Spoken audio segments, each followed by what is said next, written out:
Hello, everybody. So by way of introduction, I wear a couple of hats. I'm a professor at Columbia Business School, where I mostly teach venture capital courses. I am also the founder of 37 Angels. So we're an angel network in New York City, where every year we look at about 2,000 startups and invest in about 10. So we have a portfolio of about 100 startups.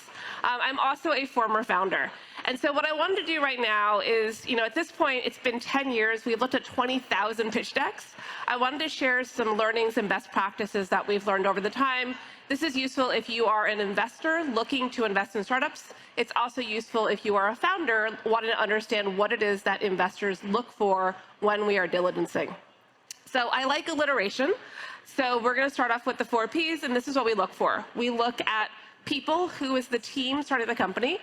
Problem, how large is the problem? How does the competitive landscape look? Progress, do you have customers? Do you have revenue? And then price, what is a fair deal terms for us to invest? And I want to go through a couple of kind of high-level learnings from each and some of the areas where I think that sometimes I see founders get tripped up a little bit. So let's start with people. People is, of course, the team that is behind the company. And what we as investors are looking for is, do you have the right team in terms of, are you complementary, but also, do you have the right domain expertise? So I see a lot of pitch decks that look like this, where it's kind of, 3 people, and they're all generally smart. And this is obviously a good thing. We want to know that people are bright and successful, but it doesn't tell me that you are the right team to start this startup. And so I really think it's important in your team slide to not just have the pretty logos, but to have 2 or 3 bullet points of, this is why we are the right team to start this startup. And I would be remiss if I didn't talk a little bit about bias when we were talking about teams. This is actually research that comes out of the Columbia Business School PhD program, where when investors talk to founders, when the founders are male, they tend to ask promotion-based questions. Tell me about how you're going to become the next unicorn, the next billion-dollar company. And when they talk to female founders, they tend to ask prevention questions. Preventions or questions are, how are you going to prevent Google from stealing all of your market share? So as a founder, if you are a founder that gets asked a prevention-based question, answer it, but then also answer the question that you didn't get asked. As investors, make sure that we're asking the same questions to all the different founders. And VCs are actually looking at pitch decks differently. So a fun statistic I'll give you is, pre-pandemic, VCs were looking at pitch decks for 3.5 minutes before they decided if they would take a meeting. Post-pandemic, that number is down to 2 minutes and 45 seconds. So that is how quickly we are looking at a pitch deck to decide if we're going to take a meeting. Again, I look at 2,000 to 3,000 pitch decks a year, so VCs are only taking 2 to 3 minutes to look at these. But because a lot of these tools are sent using DocSend, you can actually tell how long people spend on each page. And so when the deck is of a female founder, they spend 50% more time looking at the traction page, 1/3 less time looking at the fundraising ask, and just 1/5 less time looking at the deck overall. And they can tell the eyeballs on pages of what pages they're looking at, which I think is really fascinating. So it's really important that we get more diversity in terms of people writing checks. The second thing that really matters is problem. What is the problem you're solving? And the thing that most of you are probably focused on is market size, right? How large is the market? And I find that as founders, folks always want to put the largest market size possible. And so I just want you to ponder for a minute. So let's say this was a startup we looked at, which was a store-agnostic wish list. So I want to buy a sweater from one store. I want to buy a pair of boots from a different store. I want to buy a Tesla. And I put all of these on a wish list, and I send it out to all of my friends, and I say, buy me these things. And you're thinking, well, what is the market size for that? Well, this is what the founder put in their pitch deck. I don't know how useful or how relevant of a number that is regarding market size. So as founders, you want to put realistic market sizes. And then you have to ask yourself, well, how much of that market can you as a startup legitimately obtain? So for maybe those of you who I can hear, does anybody want to guess, in the US, what % of the ice cream market does the largest brand have? Any guesses? 10%? 3%? Other guesses? Yeah, pretty close. The answer is about 7%. So one brand, the largest market share they have is 7%. So all of these companies have pitched us. We actually had a fun event where we just all got to taste ice cream for a day. But all these companies have pitched us. And I have to realize as an investor that if they're wildly successful, they're going to capture 1% of the market, right? Wildly successful, they're going to capture 1% of the market. So when I'm thinking about market sizing, that for me is a very, very large success for any of these brands. Contrast that with these brands that I'm sure you've all heard of. Uber in any given market has about 70% of the market.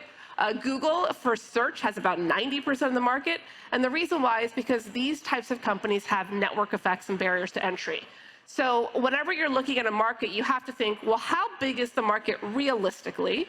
But then on top of that, what percent of the market can you hope to capture? If you're talking about food, I'm thinking a couple of percentage points. If I'm talking about an industry that has a lot of network effects, I think you can realistically capture 70%.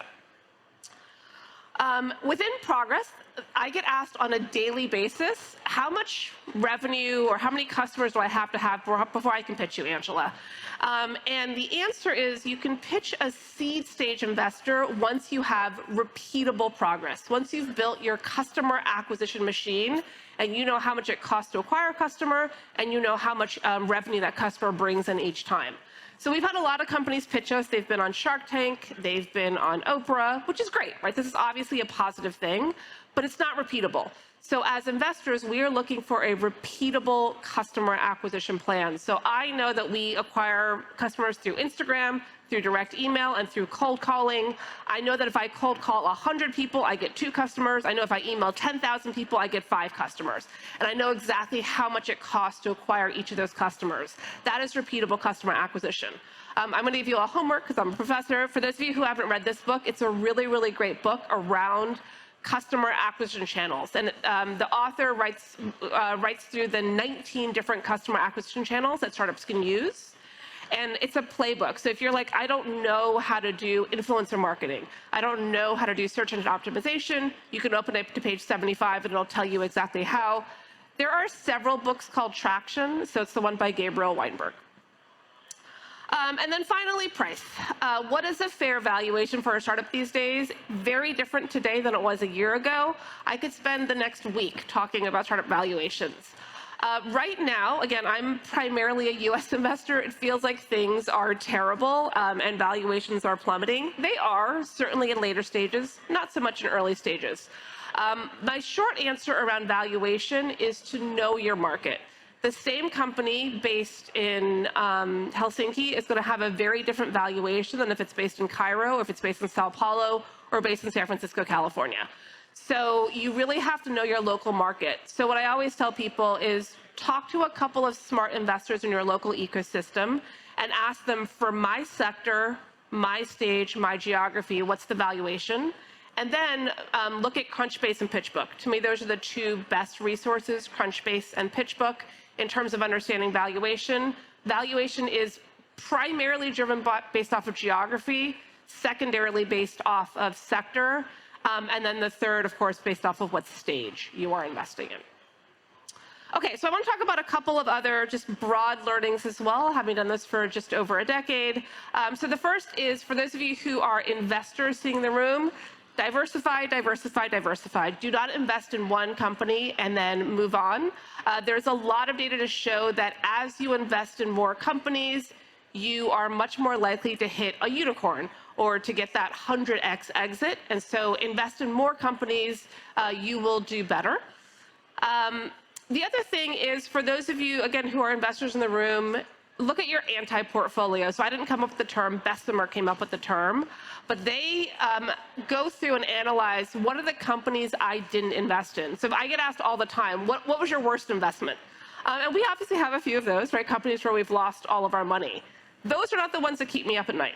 The ones that keep me up at night are not the ones where I wrote a check and I lost my money.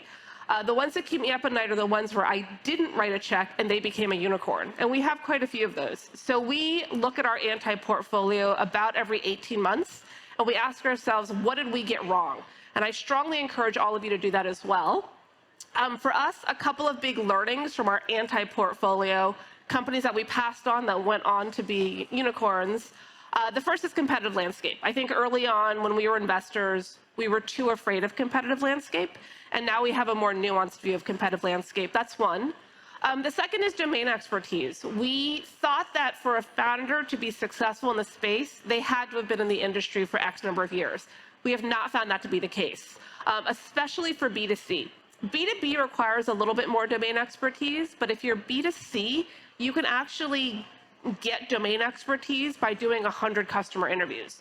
So we much more look for a deep understanding of industry, but again, you can do that through customer interviews. It doesn't have to be from spending 5 years in a space.